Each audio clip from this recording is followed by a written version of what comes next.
2 weeks. 2 weeks tonight. 2 weeks tonight is the first night of Chanukah. Be'ezrat Hashem. So I'd like to speak about Chanukah, but really I want to speak about a wider question of the source of rabbinic authority. As you know, we have many festivals in the Jewish year. Most of the festivals are mentioned in the Torah. But there are a couple of festivals that we celebrate that are not mentioned in the Torah. Chanukah that happened in the Second Temple period. And then we also have Purim that happened in the time between the First Temple and the Second Temple. And then, thank God, through the miracles of our generations, we've been blessed to introduce Yom HaAtzmaut and Yom Yerushalayim into the Jewish calendar as well. But I want to talk today about how did the rabbis have the ability to introduce a new festival into the Jewish calendar. We know that we need to celebrate Pesach because the Torah tells us to celebrate Pesach. We know that we need to celebrate Sukkot because the Torah tells us about Sukkot. But Chanukah, it must have been an event that took place that was so impressive that the rabbis at the time felt we need to commemorate this, and the rabbis created a new festival, the festival of Chanukah. So I want to talk about from what authority, who gave the rabbis the authority, how can they create new festivals?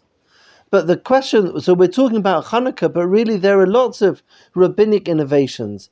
And I hope that our discussion, although it's based on Chanukah and Chanukah lights, it's equally relevant for Purim. How can we, create new festivals like Purim? And there are lots of examples of rabbinic initiatives that don't have basis in halakha, don't have basis in a biblical law, so to understand where they came from. But the discussion of the basis of rabbinic authority takes place within the context of Chanukah. So that's why we're going to discuss Chanukah, because the Talmudic discussion on rabbinic authority takes place within the context of Chanukah. So we're going to do like this. We're going to look at the debate in the Gemara about the source of rabbinic authority, and we'll see that the source of rabbinic authority comes down to two options. Two verses are presented, and then we're going to analyze the difference between those two verses, try to understand what was the argument between these two rabbis. When Rabbi A said verse A, why did Rabbi B say, no, not verse A, but verse B? What worldview brought A to say A, and what worldview brought B to bring source B? But it's really a debate between them about the essence of rabbinic authority, which is really quite a fundamental discussion. So even though it's technical in Chanukah, it's really quite a wide and an exciting journey we're going to go on tonight. Are you ready? Let's go. So let's start with the Gemara. So as you probably know, there's no mention of Chanukah in Tanakh. On Purim we have Megillat Esther, but the Tanakh ends before the story of Chanukah. The story of Chanukah is this towards the end of the Second Temple period, and the prophets, the last prophets, Zechariah and Malachi, their prophecies were earlier on in the Second Temple period. So there was a transition from biblical Torah, from the Navi, to the Chacham, to the Jewish leader, the Anshe Knesset HaGdolah, from the Anshe Knesset HaGdolah to the Zugot, and then from the Zugot to the Tanaim of the Mishnah. And that process, the Chanukah happened after the sealing of the Tanakh. So there's no mention of Chanukah in Tanakh, but there's also almost no mention of Chanukah in the Mishnah. The Mishnah was sealed about 300 CE. There's almost no mention of Chanukah in the Mishnah. I think I might have told you once, just parenthetically, it's mentioned once, as far as I know, in Masechet Bava Kama. Bava Kama is the Mishnah that talks about damages. Like if A damages B. Do you remember where it is? The story of the Pishtan and the Yes. and yes, exactly. So the Gemara talks like this. There's a Reshut Harabim, a public thoroughfare, and in general, if I cause damage to your property in a public thoroughfare, I'm not liable because you shouldn't be putting your property in a public thoroughfare. You know what I mean? That makes sense. You accept that, Ben, no? Yeah. If I drop this cup, you gotta put your stuff there? exactly, that's what you're doing. Exactly, quite right. They shouldn't be there. How? Yes, except if it's on Chanukah and I have a shop, so my Chanukiah may well be outside my shop, and then somebody is walking past with their camel. So although in general I would not need to say, be careful of this guy's glass box outside his house, because this guy shouldn't be having a glass box outside his house. If it happens on Chanukah, then people may well be leaving their Chanukiot and their doorways, which could be outside their homes, and therefore you need to take care. Now that's a very important source, this Mishnah. It's not teaching us halakha, but it indicates that from the time when the Mishnah was being written, Chanukah was well established. So even though it's not mentioned in the Mishnah, it certainly existed at the time of the Mishnah. But the first mention of it in the Gemara is really is 3 dapim in Masechet Shabbat, in the second parak of Masechet Shabbat, and that's where we're going to turn for our fascinating discussion. We're going to look at source number 1. Is everyone blessed with a sheet? Are the sheets making their way round?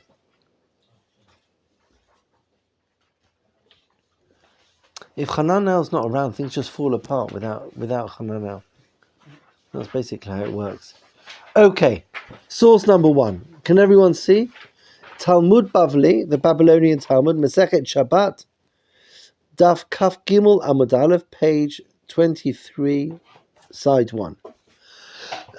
Okay, so the Gemara starts by discussing which brachot we make on lighting the Chanukah lights, and then after discussing what bracha you make, then the Gemara discusses how can we make these brachot. You'll see. So first, what are the brachot, and then it will talk about how can we make them. So, Omer Rabbi Chia bar Ashi Omer Rav. Hamadlik ner shel Chanukah. If somebody lights a light on Chanukah, tzarich levarech. You need to make a blessing when you light your Chanukah candles. Rav Yirmiyah Amar haro'eh ner shel Chanukah tzarich levarech. However, Rav Yirmiyah says that you make a blessing not on lighting, but on seeing Chanukah candles. You hear that? So the first, Rav Ashi Amar Rav says, Hamadlik, someone who lights. Rav Yirmiyah says, Haro'eh, somebody who sees.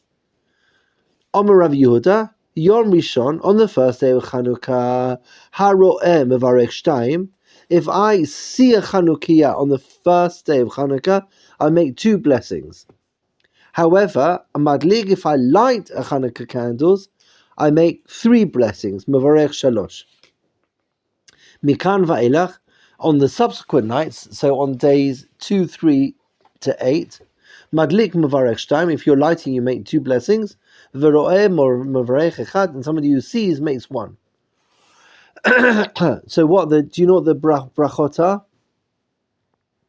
So as you well know, there are 3 brachot that we make on the first night. The 3 brachot are this. The first bracha that we make is Baruch Atah Hashem Elokeinu Melech HaOlam. Blessed you Hashem, Master of the world. Asher Kidshanu b'mitzvotav. You sanctified us with your commandments. V'tzivanu, and you commanded us Lahadlik ner shel Chanukah. You commanded us to light the Chanukah candles. Blessing number 1. Blessing number 2. Baruch Atah Hashem Elokeinu Melech HaOlam. Blessed you Hashem, Master of the world.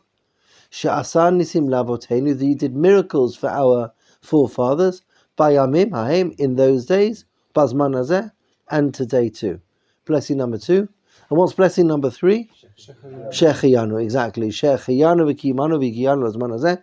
Thank you, God, for allowing us to live until this moment.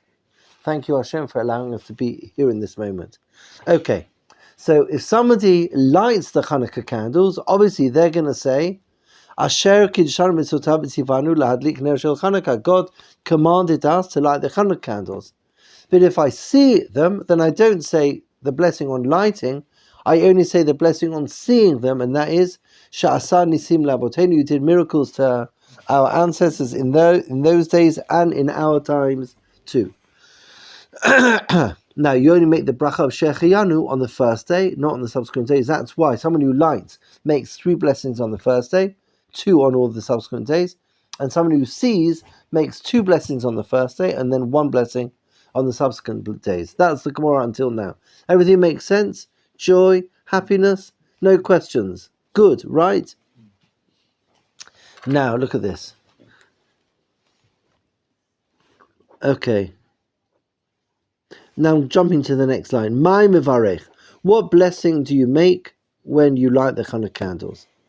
Mevarech, you make as follows. Asher kiddushan mitzvotav. You commanded us with your commandments. V'tzivanu ladlik ner shel Chanukah. And you commanded us to light the Chanukah candles. And now the famous question. This is the question that we are going to be discussing tonight. The next 2 words. Heichan tzivanu.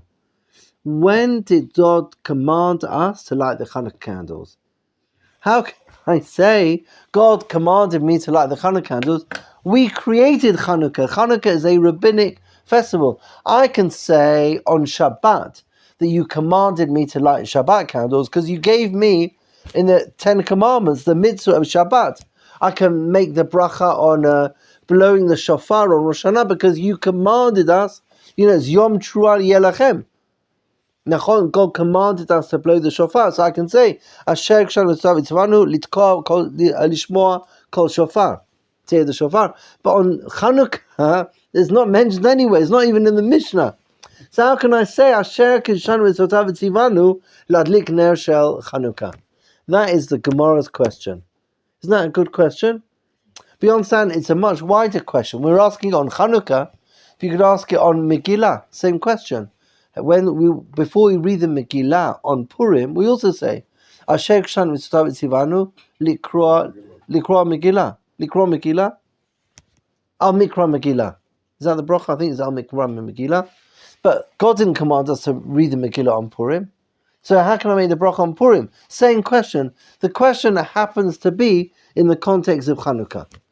But it's a question that applies to any rabbinic law that has no basis in the Torah. Question clear? So there are 2 answers. Look at this. Rav Avia Amar, Rabbi Avia said, Me, from the verse, Lo Tasur. From the verse, Lo Tasur. Now let's pop down to get Rabbi Avia. If you go to source number 2, this is the complete verse.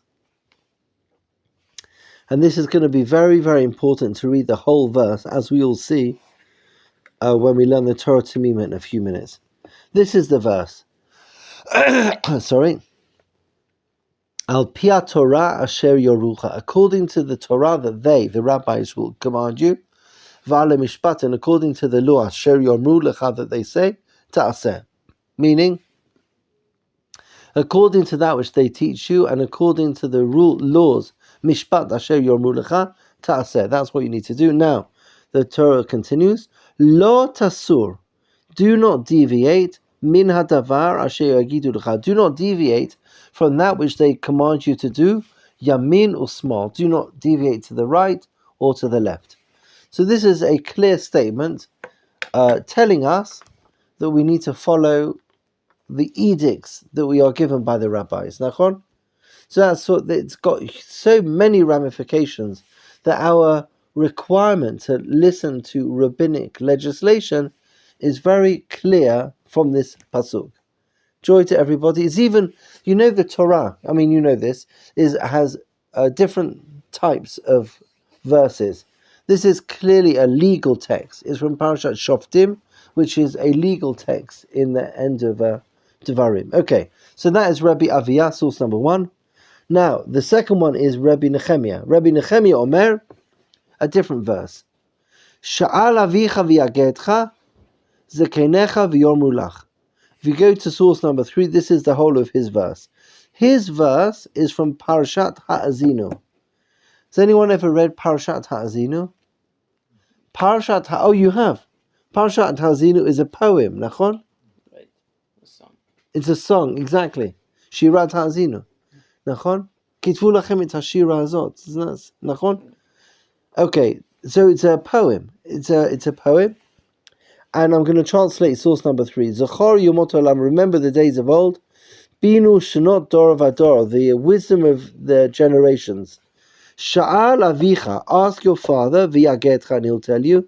Zekeinecha, and your elders, v'yormu lecha, and they'll say to you. This verse is a very different type of verse to the first one. This one doesn't appear within a legal text. It appears within the context of a poem. So we have two alternative ways of looking at the requirement to make a blessing on the Chanukah lights. Rabbi Aviyah uses a legal text, Lot Asur, do not deviate from what they tell you to do, within the context of a legal section in the Torah. And Rabbi Nehemiah doesn't use a legal text, he uses a poem. Now that's very interesting because poems aren't normally binding. You know what if I want to prove something, you don't normally use a poem as a proof text for because poems can be interpreted. It's not written as a legal source. Nevertheless, Rabbi Nehemiah uses the second verse as the source. Now, the question I'd like to discuss with you today is, what are they arguing about? Meaning, what does Rabbi Nehemiah see in his verse that he doesn't want Rabbi Aviyah's verse? What does Rabbi Aviyah have that he doesn't want Rabbi Nehemiah's verse? But this isn't just a question about which verse is more interesting. It's a question of the basis of rabbinic authority. That one of them sees the basis within the context of Lot Asur, and the other one sees it in the context of Sha'al Avicha v'yagetcha. So I'd like to examine together these two verses, and by examining them in depth, try to understand what's the debate, what are they arguing about. As we know, Rabbi Aviyah was sitting in the base Medrash, and then the rabbis, the people in the Beit Midrash said, "Hey, Tivanu, where were we commanded to light Chanukah candles?" And then Rabbi Aviyah said, "Oh, I know, Sha'al Avicha." And he goes, "No, why when Rabbi Aviyah said Lot Asur, why did Rabbi Nehemiah pipe up and say no, Sha'al Avicha? Why? What did he not like about him? And what did he not like about him? That we have two alternative sources to understand the essence of rabbinic authority. Everything clear? Comments, questions, ideas?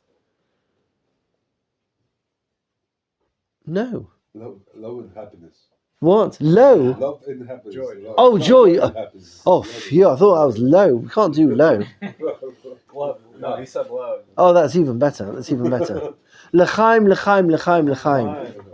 Baruch atah Adonai Eloheinu melech haolam she'akol niyeh b'dvaro.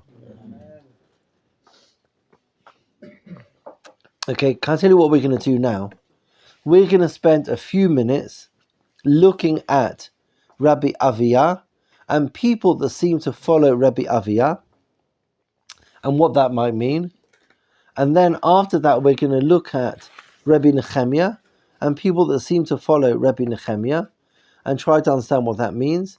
And then at the end, after we've had a closer, because there seems to be some rabbis that quote one or not the other, and others quote the other and not that one, and then try to understand what each one, why he likes this one and not that one. Try how the Rishonim and the Achronim pick sides. And it does seem that the Rishonim they do pick sides. And once we've had a look at the sort of how the debate continues through the generations, and we'll have a deeper understanding of the Machloket, we'll have some, I'm sure you'll all have some interesting tovanot, like the ramifications of how we understand rabbinic authority. Okay, joy, happiness, good. Now I'm going to start with the Rambam. The Rambam is going to blow you away. You all know how precise Rambam is in his words. You know, when you study Rambam, you can study Rambam like you study Talmud, or even study Chumash, that every word is precise. There's no, if you know if it's this word or not that word, so that's got meaning in the Rambam. The Rambam was very particular in the words that he used, and generations of commentaries sort of look at the Rambam with a fine comb to understand exactly why he said this and not that. And we're going to see that, a beautiful example of that, of really reading him in a very, very, very, very precise manner. Okay, in source number 4, look at this. As you all know, Rambam took ideas, like halakhic ideas. One of the greatness, it's a bit like what we were talking about earlier, Meir and I, when we were talking about the Bet Yosef. And can I just preface the Rambam just very, very briefly about what makes Rambam so important? There were two great people, and Meir and I were talking about one of them earlier today, and the Rambam is the other one, codifiers of Jewish law. I just want to tell you one of the amazing things about the Rambam. Rambam is right behind you over there, Ben. See the blue shelf? Do you feel the energy? That's the Rambam there. So, Rambam and the Tur both did something remarkable. What they did was they took halakha out of the context of Gemara. So if I want to learn halakha, if you want to learn all the laws of Shabbat, you can learn Masechet Shabbat, as Meir knows well, and still not know all the laws of Chanukah, of Shabbat, and you'll be diverted a lot of times on many other discussions there as well. So what these great rabbis realized, you need to be a master of Talmud in order to navigate the Talmud to find halakha. And maybe through the generations, we're not masters. The Talmud is really quite a huge endeavor. And the result was people didn't know halakha. So therefore the Rambam and the Tur both said, I'm going to write a book of halakha, but I'm going to make it much more easy to find your way around there. So I'm going to have a book called Hilchot Shabbat, and that's going to have all the laws of Shabbat. I'm going to have one Hilchot Chanukah, all the laws. Not that you have to jump around a bit in this book, a bit in this Masechet, a bit in that Masechet. Everything is going to be much more organized. So Rambam, look, interestingly, what we're going to read now, if you have a look in source number 4, it says Rambam Hilchot Berachot. And that fits in with what I was saying earlier. It's not really a discussion about Chanukah. It's a discussion of how can I ever say Asher Kiddushan Mitzotav V'Tzivanu, that God God sanctified us with His commandments. Asher Kiddushan Mitzotav V'Tzivanu, and you commanded us to do this, that, or the other. If God didn't command us to do that, read the Megillah, like Chanukah, how can we make that blessing? So notice how the Rambam, in discussing it, he's not limiting it to Chanukah. That's all part of our discussion. What he's doing, the Rambam is much wider. You follow what I'm saying? It's a bigger question. So look at what he says. All rabbinic mitzvot. Bein mitzvah she chova mitivreihem k'kol mikra megillah v'adlakat ner Shabbat v'adlakat ner Chanukah. Vein mitzvot she'einen chova kon eruv v'netilat yadayim mevarech ala kol kodem asiyatan asher kshan mitzvah v'tzivanu. On all of these mitzvot, some of them are rabbinic, some of them are biblical. And he lists various mitzvot on which we say asher kshan mitzvotav, that you sanctified it v'tzivanu, you commanded us. V'hechan tzivanu b'Torah. But where did God command us to make these brachot? Because many of the brachot, there's no illusion, not alluded to in any way in the Torah. Now look what the Rambam does. Shekatuv ba asher yormu lecha ta'aseh. How do we know that we're commanded? Who does he follow? Can you notice? Rabbi Avia. If you look in source number 2, you'll see the verse says, Al pi Torah asher yormucha v'ala mishpat asher yormu lecha ta'aseh. So he is quoting the verse of Rabbi Avia. He's just quoting different words, but it's from Rabbi Avia. So Rambam is following Rabbi Avia. Nimsa inyan advarim v'hatza'an kachu asher kshanusav shetzivta b'hem lishmo me'elu shetzivanu ladnik. God commanded us to listen to the people who told us to light Hanukkah candles. You follow? So it's not that God commands us directly to light Hanukkah candles, or He didn't command us directly to listen to the Megillah, but He commanded us to listen to the people who commanded us to do this. Does that make sense to everyone? Joy? Happiness? Isn't that brilliant? Now notice how the Rambam doesn't quote Rabbi Nehemiah. So the Rambam, it seems, is taking sides. And anyone who studies Rambam knows it's quite rare for the Rambam to quote verses. Often he'll say, this is how things are. But here he's gone to the effort of quoting a verse.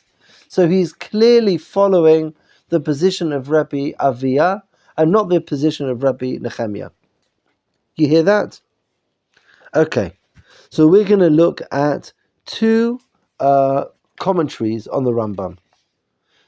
The first one is the Kesef Mishnah. Does anyone know who wrote the Kesef Mishnah? Kesef Mishnah was written by Rav Yosef Karo, the same person who wrote the Bet Yosef, the Baal Shulchan Aruch. L'chaim, l'chaim, l'chaim, l'chaim. So just for you to appreciate how amazing Rav Yosef Karo is, not that you need to be reminded that, we said there were two big books of halacha, Rambam and the Torah. Both the Rambam and the Torah have got extensive commentaries by Rav Yosef Karo. So look at what he says. Look at Vehechan Tzivanu Batorah V'Perek Ba Memadlik. He quotes the Gemara. My Mevarach Hashem Shanu Tzitav Tzivanu Ladlik Ner Shel Chanukah. Vehechan Tzivanu Rabbi Avia Amar Milot Asur. Now look, Rabbi Yosef Karo quotes Rabbi Nehemiah Amar Sha'alavicha V'Yagetcha Zekenecha V'Yomerach V'Katav Rabbeinu Ta'amo Shel Rabbi Avia. So the Kesef Mishnah, that is Rav Yosef Karo, corroborates that which we suspected, that the Rambam follows Rabbi Avia. Do you see that? He says it explicitly. Katav Rabbeinu Ta'amo Shel Rabbi Avia Shu Nira Yoter. It seems that makes more sense. Rambam, the halachist, is going to use the legal source in order to understand Chanukah. V'od Ta'amrinu B'Brachot Kol Milta D'Rabbanon Asmechu Alav Delot Asur Alma K'Rabbi Avia Kaimelan. Seems that we follow the position of Rabbi Avia. V'Katav Rabbeinu Asher Asher Omenu Chataseh Shehu Belashon Aseh U'Katuv B'Pasuk Atzmo. So we're going to come back to the Rosh. The Rosh quotes the verse of Rabbi Avia, just quotes a different part of the same verse, but he's also quoting from the verse. So you have the Rosh, Rambam, both quoting from the same verse as Rabbi Avia. They're both quoting from a different part of that verse, but they're both quoting from Rabbi Avia. So it seems that we have the Rambam, the Rosh, and the Kesef Mishnah commenting on the Rambam, seem to be following Rabbi Avia.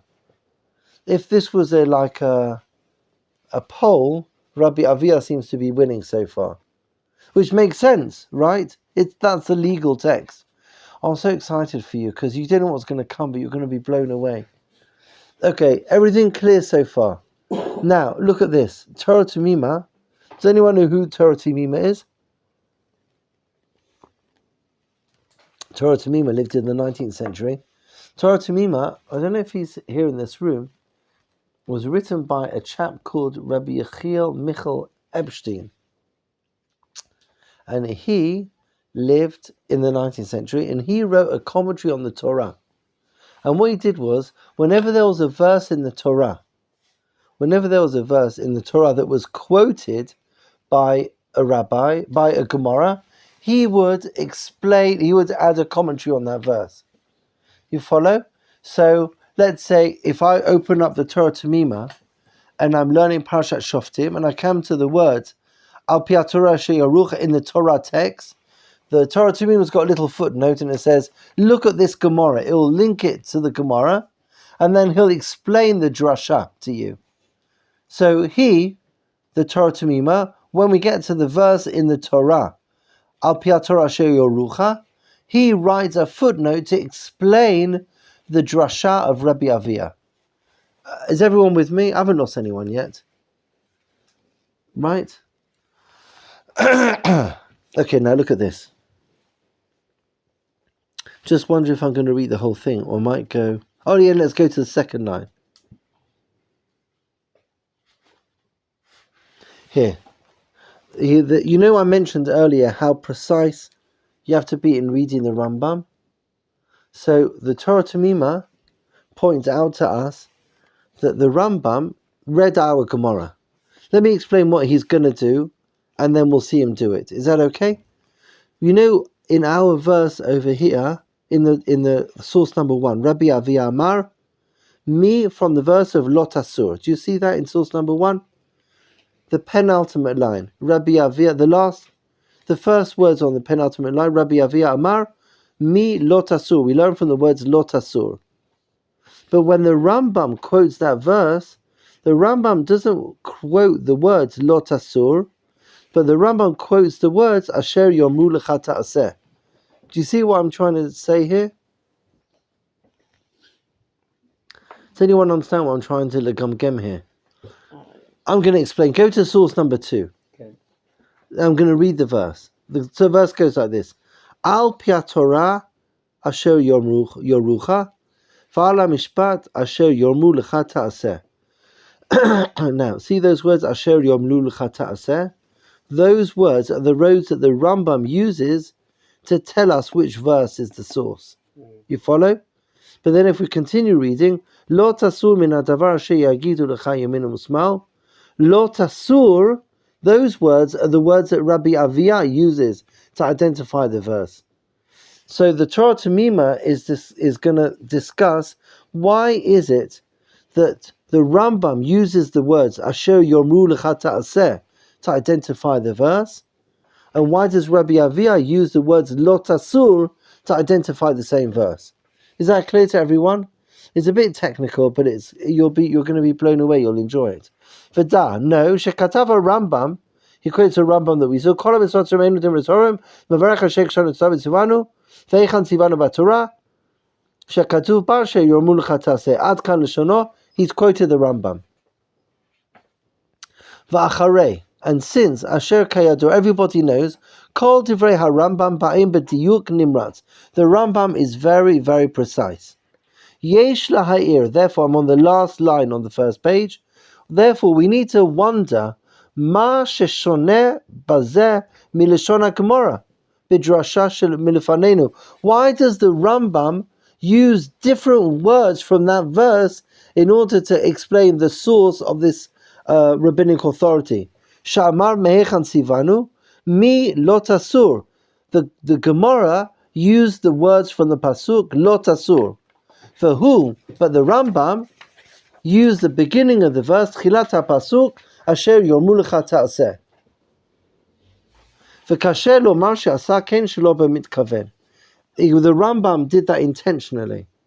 Now, isn't that, first of all, I mean, before we get to the answer, it's such a fine comb reading. You follow? I mean, you could read it and not notice that.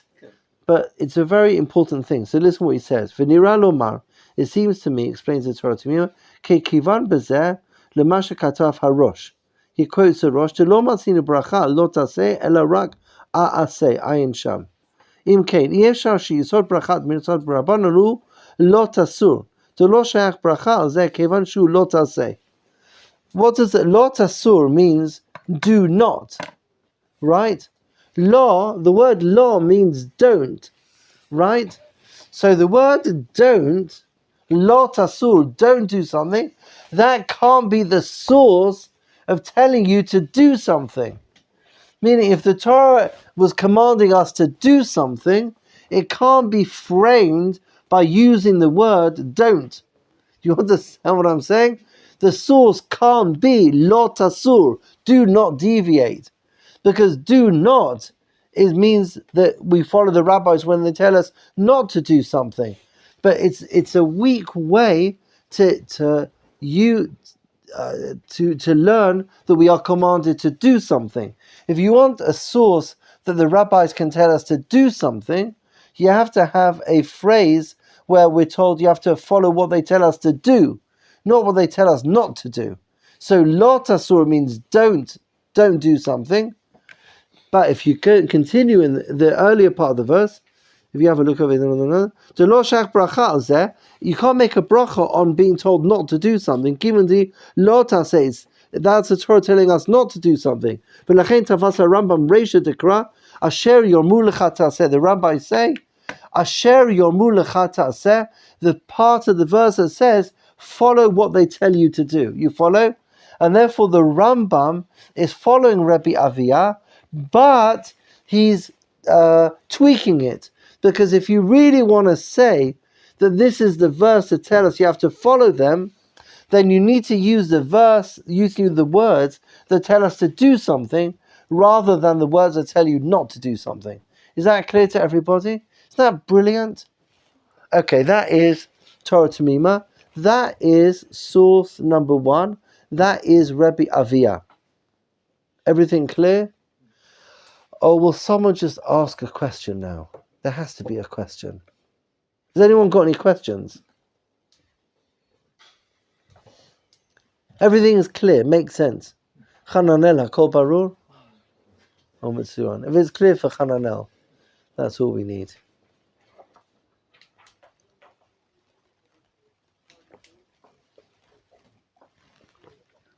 Okay.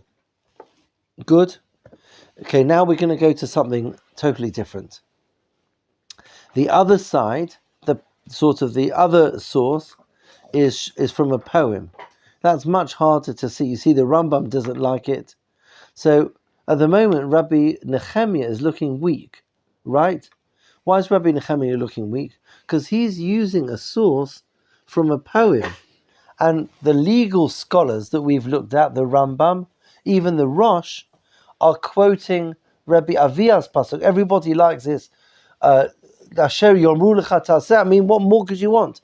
Asher yomru. We're in the legal code, and within the legal code, we're told to follow the rabbis. I mean, how could you have a source better than that? So why would Rabbi Nehemiah choose a different verse? So I'll tell you what I want to do now. I really hope this is going to work. The answer that we're going to look at now for Rabbi Nehemiah is unique to Chanukah. Everything that we've said until now, on all positions, the context is Chanukah, but everything that we've said is true about Chanukah, true about Purim, true about Eruv Tafshilin, true about any time when I make a bracha of Asher Kishon Sotav Tivanu, that God commands us to do something, but didn't actually tell us to do that in Torah. So Rabbi Aviyah is good for all of them. The Rabbi Aviyah, Asher Yormu lecha ta'aseh, that works for everything. What we're going to see now is Rabbi Nehemiah is bringing a verse that works explicitly for Chanukah. Meaning there's something unique about Chanukah that is different to all the other Chakim. And I'm going to try to learn this with you. Do you know what I'm going to do with your permission, people? I'm going to go to source number 8. And then I'm going to go to source number 7. Is that okay with you? Just to shake things up a little bit. Okay, this is very, very interesting. My Chanukah is the beginning of the sugya about Chanukah. Shabbat Kaf Aleph. What is Chanukah? The Tanu Rabbanon. A rabbi is taught in the time of the Mishnah. B'Kafei B'Kislev, on the 25th of Kislev, Yomei de Chanukah, the days of Chanukah, Tamnei. Tamnei is Inon. There are 8 days. Tamnei is 8. Delo Limifsot Bahon, we don't do eulogies. Or Delo Lihitanot Bahon, we don't fast on those days. Why? Kashenichnesu Yevanim Laheichal. When the Greeks entered the Temple Mount, Timuet Kol Hashmanim, they defiled all of the oil. Shebeheichal, all the oil that was there. And then when we were successful in battle, Batku, the Chashmonaim, the Hasmoneans, checked. They only found one cruse of oil, and it was sealed by the seal of the Kohen Gadol, and therefore it was pure, it hadn't been impure. There was only enough oil for one day. A miracle happened, and instead of lasting for one day, it lasted for 8 days. I hope that what we just read was not a chidush to anybody here. I hope you all said, oh, that was interesting, and now we know the source. Rather than, oh, wow, that was really interesting. That, we all knew that, right? But now look what the Gemara says immediately after that. And I want to talk about that. It's a very, very unusual language. Immediately after that, the Gemara says like this. L'shana acheret. Does anyone know what the Shana acheret means? So Rashi tells us, Shana acheret means another year. But Rashi tells us it means the following year. Kava'um, the rabbis fixed it. Fa'asa'um, and they made Yamim Tovim, they made him into a holiday. Bahalel v'hodaya, through praise and gratitude. You follow? Now, if I'm going to read the Gemara literally, and there's no reason not to, L'shana acheret means that you have this cruse of oil, it's supposed to last for one day. Miraculously, it lasted for 8 days. Do you know what they did on day 9? On day 9, they'd already created new oil, and they started lighting that. And that was on the beginning of the month of Tevet. And they went through Shvat, and then Adar, and then Nisan. And it could be once in a while, somebody would say to somebody else, oh, do you remember what happened last year with the oil? Supposed to last for one day, lasted for 8 days. But no plans to make any festivals. He went through Adar, then Nisan, Iyar. They had the Seder Apple night in Shavuot. They went through Rosh Hashanah, Yom Kippur, no festival. We're just remembering, but there's nothing happened until they came to the following year. And then a year later, they decided to create this festival called Chanukah. You hear that? Now that, When? on the first anniversary. Is it 25th history? Yeah. So Rashi says it was on the first anniversary of the miracle. They said, let's make a miracle. Now that make a festival. That's very different to every other festival. Pesach, we have Pesach Mitzrayim. They ate the Korban Pesach in Egypt. Obviously Shavuot, Sukkot. The festivals are in the Torah. Purim, the first, it was immediate. It wasn't like, that was cool, let's wait till next year and figure out what to do about it. It wasn't L'shana acheret, it was immediately this recognition that something awesome had happened, and therefore the decision that we need to commemorate this every year. But Chanukah is different to all the other Chagim. That, Chanukah finished in the month of Tevet, Shvat was a normal Shvat, Adar was a normal Adar. When they printed the calendars for the following year, they didn't put any festival in there, because even though the miracle happened 6 months earlier, when they were printing the calendars for the coming year, they did not include anything on the 25th of Kislev. It only became a festival the following year. You hear that? Okay, so I want to think about why that might be the case, and I wonder whether we can link that to Rabbi Nehemiah. But in order to do that, I'd like to look at some more sources. Now look at source number 7. Source number 7 is a commentary on the Gemara. Chidushe Haritva. Okay, he says, Rav Nachman Amar, we saw Rav Aviya and Rav Nachman. Rav Nachman Amar, Misha alavi chaviyagetcha. So according to Rabbi Nachman, the source of the bracha to make Asher Kshanu Mitzvah Tzivanu is from the verse of Sha'al Avicha V'Yagetcha, this poem. Peirush V'lo Nichalei L'an Suba Al Lav De Lo Tasur. He, Rabbi Nachman. Oh, it's interesting because over here he's called Rabbi Nehemiah. The Gemara calls him Rabbi Nehemiah, but here he's called Rabbi Nachman. Anyway, so he doesn't want to use this source of of the legal source, he, Rabbi Nehemiah, or Rav Nachman, whichever one it was, didn't want to use that source, didn't want to use that, the rabbinic one, Lo tasur min haTorah sheyigidu lecha, didn't want to use it there. Why? Mishum deshani mitzvah zo, this mitzvah is different. She'ein la shum ikar min haTorah. It's got no basis in the Torah. Now, I might even go more than that, talking about this, the Chanukah miracle, and that is, it's a very, very unusual miracle. You know, let's say the miracle of the crossing of the Red Sea, right? So the Egyptians were behind us. Can you imagine the scene? Like it's, you just come out of Egypt, people haven't slept for weeks. You feel this is mamash the end. And then this miracle happens. You can't even imagine. Because we know what happens, we can't really be in that moment of terror. And then from that terror to this redemption. But our lives were in danger.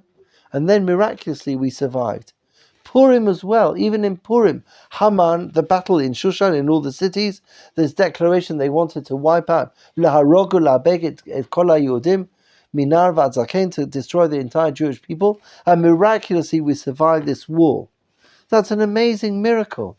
All the miracles that we commemorate, even Yom Yerushalayim, we commemorate the miracle of the 6-day war. You know, none of us were alive at the time, but they were.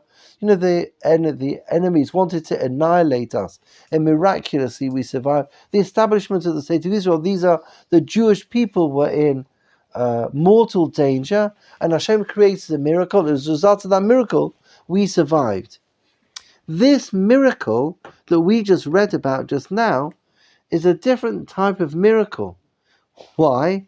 The lights in the menorah were supposed to last for 1 day, and they lasted for 8 days. Did that save anybody's life? Was anyone's life in danger for those days? Let's say they lit it, and after a day the menorah went out. Okay, so we've got a week, we'll spend a week, and then in a week's time, the menorah will come back again. I mean, it's not ideal. You know, every once in a while the light goes out.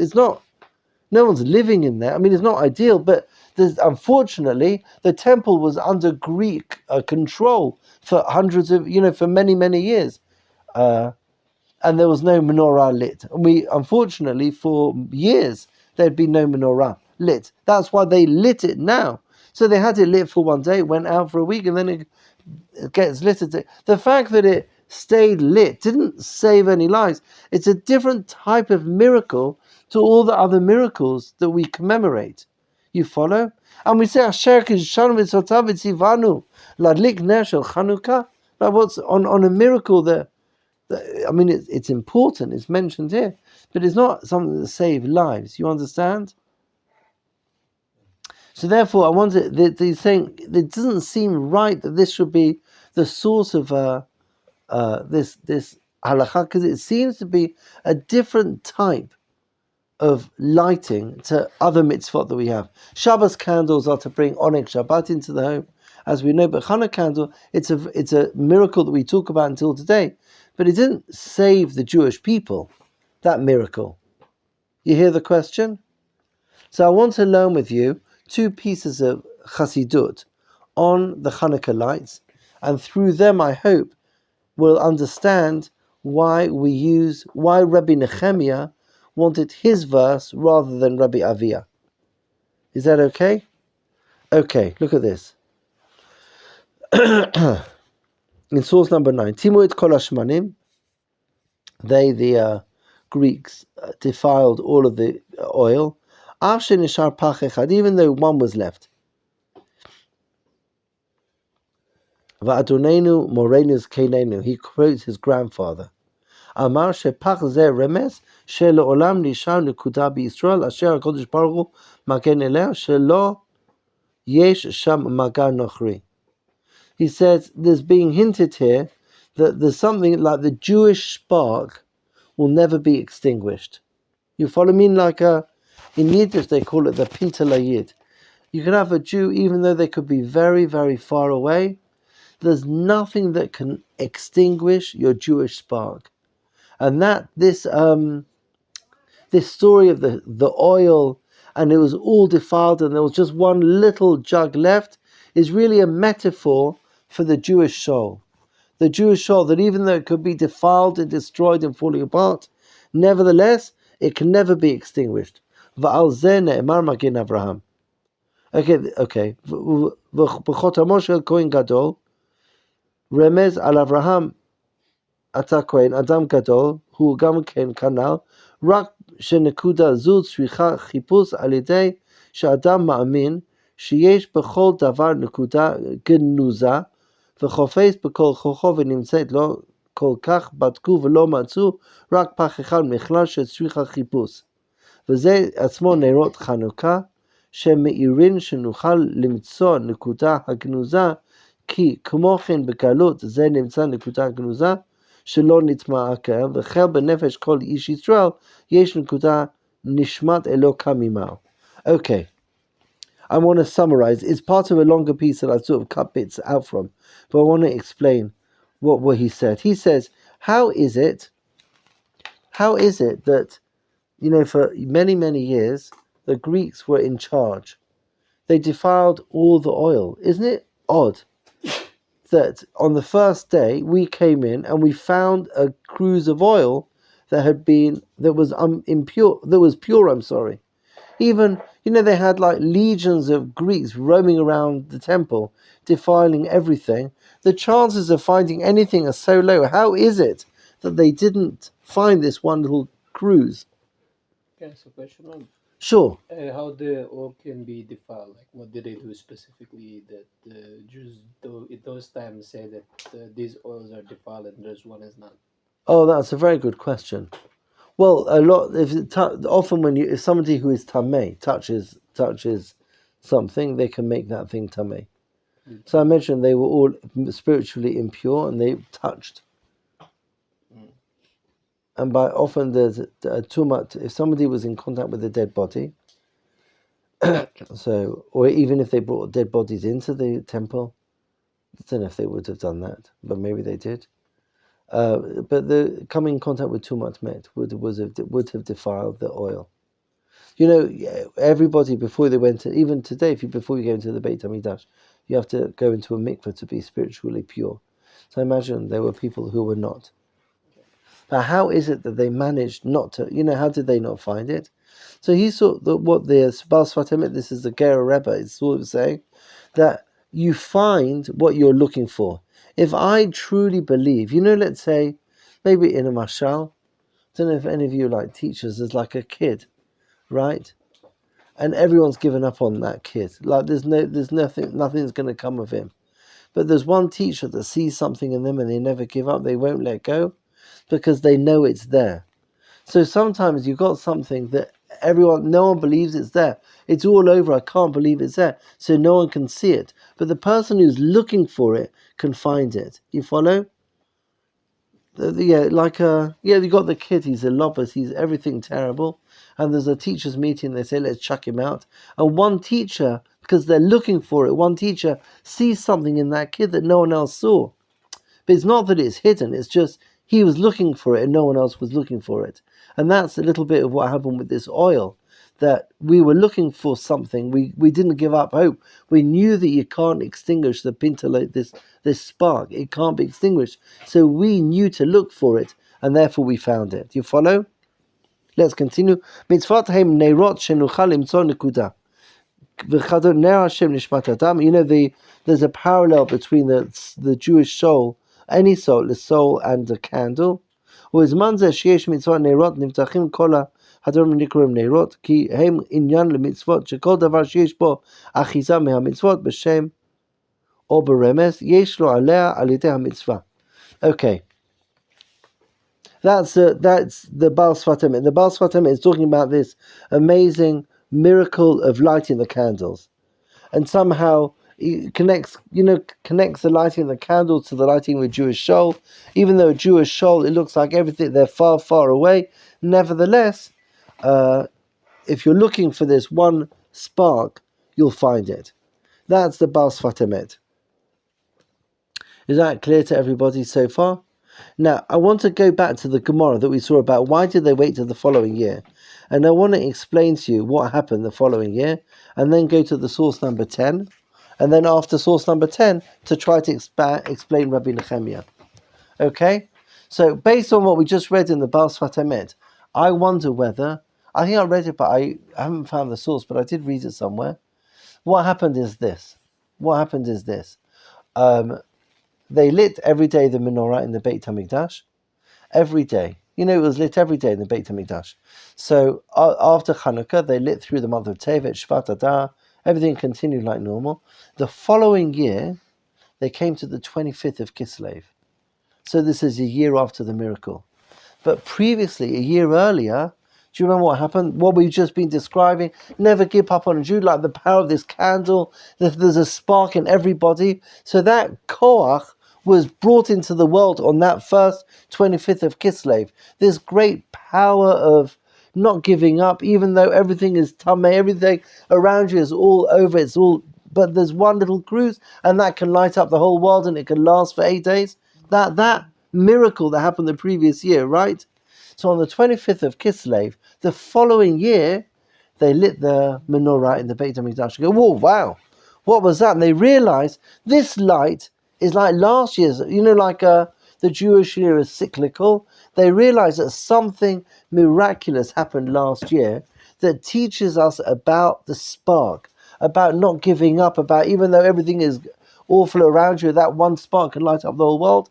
They realized that light that they lit the following year on the 25th of Kislev, it looks a bit different tonight. They realized that something irreversible happened the previous year. And then they said, this wasn't a one-off miracle. This is a message for all time. And therefore they established a festival of Chanukah. You understand what happened? But it only happened the following year when they realized this wasn't just a miracle, a one-off. This is something for all time. Does that make sense to you? Okay. Now let's read to the last source and then explain, connected to Rabbi Nehemiah. Look at this. Chanukah hu hit orurut haor harishon.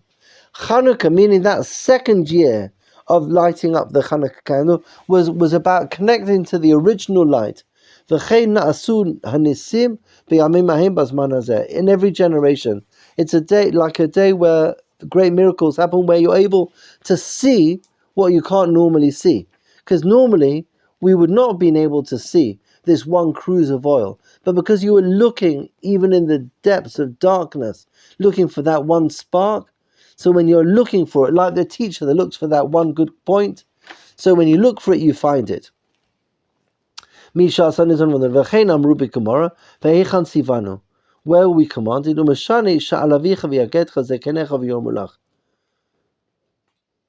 and therefore when we ask where are you commanded from, the answer is, ask your father and he'll tell you, ask your elders and they will tell you. Why?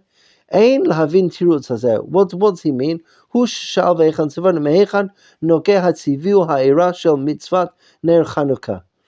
The question isn't like a technical question of where did we get the power, but the question is, where's that light coming from? You follow?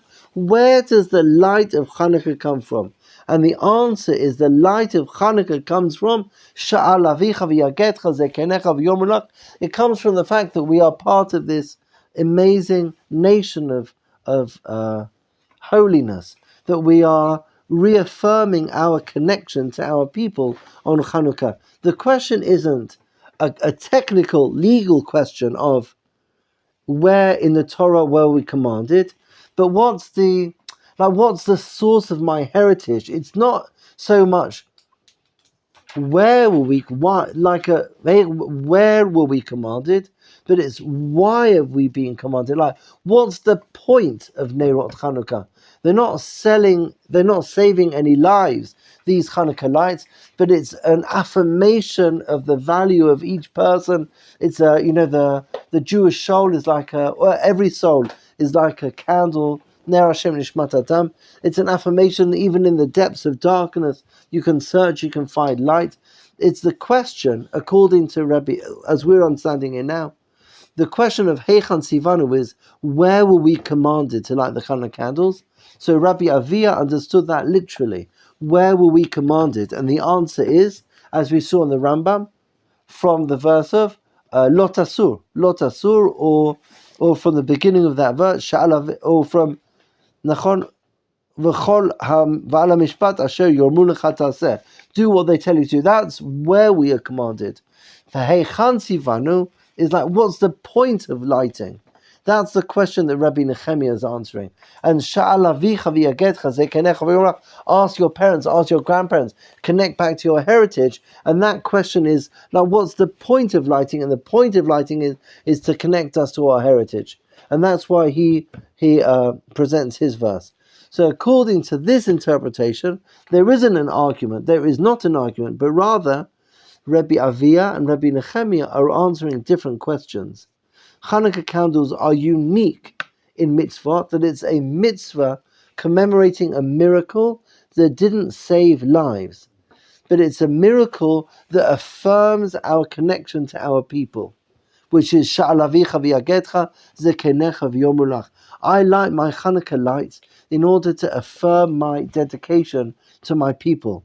And from where do I know I have my responsibility to connect to my people? From the poem of Ha'azinu, which is the story of the Jewish people. But technically, where am I required to? For that I go to Rabbi Avia, who gives the legal source for being able to say the blessing. So according to this, there isn't any argument between them, but rather that they're answering different questions. And both of them are valid. People, I want to bless us all. I want to summarize in one sentence, and then if anyone's got any questions, we'll take that. So we started with a question. The question was, where are we commanded? How can we say that God commanded us to light Chanukah candles? He never commanded us.